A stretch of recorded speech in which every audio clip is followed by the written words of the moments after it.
Welcome to AG's Ace. When questions fail the media, literally and metaphorically, and it happened in a very vital press conference just before the final test, which was given by none other than Virat Kohli, Team India captain. And what was truly appalling was what a pathetic bunch of questions which were asked or placed before the team skipper at such a critical juncture, also on the back of a very raging controversy. I felt Virat Kohli took it on in his own aggressive way, but couldn't the questions have been better? Couldn't there should have been a little more critique?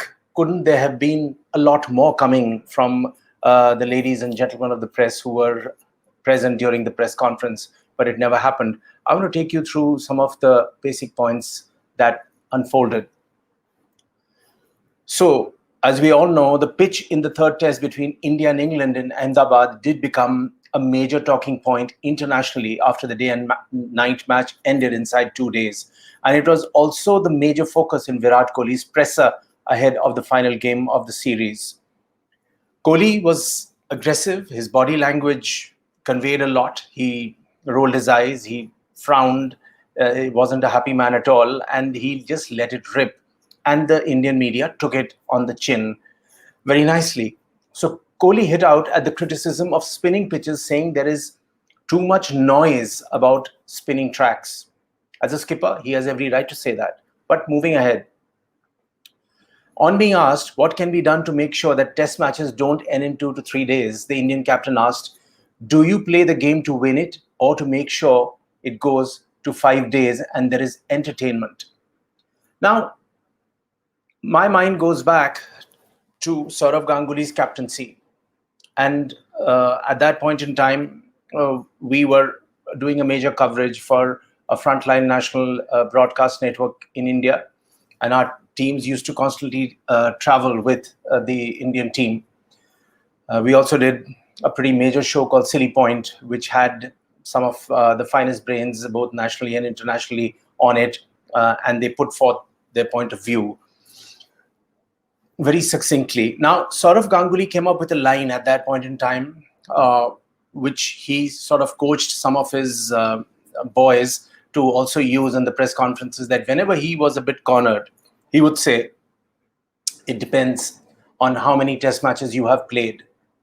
Well, if that line is used or extrapolated by politicians who, if you ask them just before an election, which journalists usually do, political reporters do, editors do, then they can turn around and say, well, it depends on how many Lok Sabha elections you have won or lost. What is your track record in Indian politics? If it comes to that, then no questions can ever be asked. But Sourav Ganguly, typically of what he can do, he set a benchmark. Then people like Viren Sehwag and all of them sort of took the cue and tried to bamboozle and browbeat the Indian media from that point in time onwards. And this has gone on for quite some time now. But the point I'm trying to make is that now it has become an exercise in servility. I'm sorry to say that, but that's exactly what is happening now.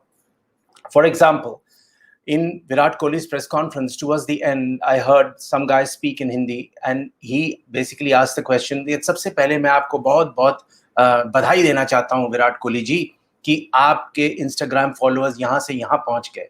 And you should have seen Virat Kohli sort of shrug in disgust. He showed contempt, and why not? It was such a ridiculous question to ask of an Indian captain when you're talking about a major cricket series between India and England and the last test, which was about to begin then. Shouldn't you have been a little more succinct? But no, our gentleman asked this, and Virat said, I don't understand your question. आप क्या पूछना चाहते हैं? मुझे नहीं समझ में आ रहा है. So this was repeated, and it was painful. So the questions were poor. The element of servility, like I said, was on full display. And when you praise a Team India captain for his Instagram followers, so he just shrugged in disgust towards the end and said that, look, I don't care much for that. I do care for my followers in the sense that if they get inspired by something, if they like to follow and imbibe certain things, it's good. Otherwise, it's perfectly fine by me. And he was dismissive, and why not? Sourav, of course, started the trend of showing contempt towards the media. Of course, he had his Calcutta media always with him, and he was people who've traveled with him always said that he was extra nice to them because that was his constituency. Otherwise, that withering line, it depends on how many test matches you have played. Wonderful question, wonderful counter. So I believe that the questions need to be sharp, quick, and to the point, which is not happening. There's a lot of waffling which happens. There's meandering. It takes almost, even on a virtual platform, it takes more than a minute for one question to emerge. I heard the prompter 2 or 3 times say, please ask your question, apna sawal puchiye, please ask your question. I mean, how ridiculous can that be? But it all happened. The media, which is associated with cricket and which travels as far as possible, or which gets a chance to speak to important personalities like Virat Kohli, they play a very important role because they are a link. They are supposed to ask a couple of tough questions. They are supposed to ask questions related to the pitch, to the team composition, to a lot of things which need not be all PR, because it cannot be. But is that happening?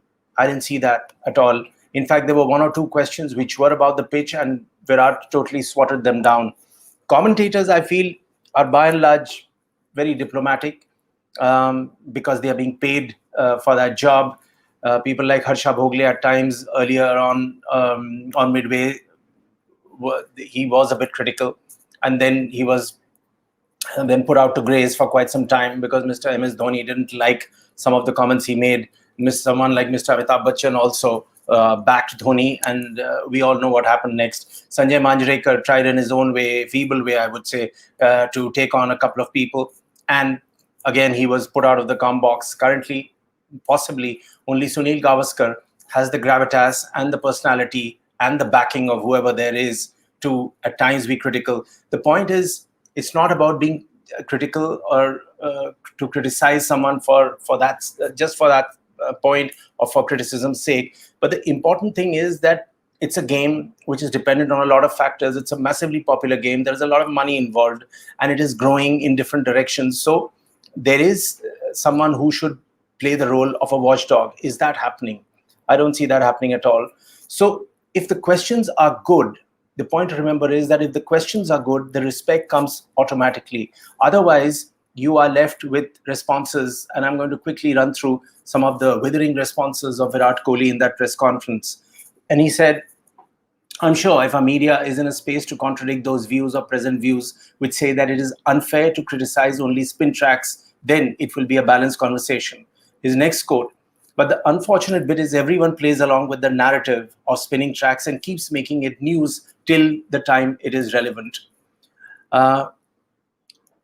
He says, we lost in New Zealand on day 3 in 36 overs. I'm sure none of our people wrote about the pitch. It was how India played badly in New Zealand. None of the pitches were criticized. No one came and saw how the pitch was doing, how much the ball was moving, how much grass was there on the pitch. The reason for our success is that we have not cribbed about any pitch we have played on, and we will continue to play like that. We all need to be, and this was the last quote, we all need to be honest with ourselves. What is the idea of behind continuing this narrative, and what purpose it serves people who keep continuing the conversation, which is one-sided. Media got swatted, came up with very feeble and lousy questions. Maybe just 1 or 2 questions happened about the pitch. So like I said, that it doesn't depend on how many test matches you have played. Please show the grit and ask questions which are succinct, which are sharp, which are precise, and which are informed. Everyone will respect you. Thanks for watching.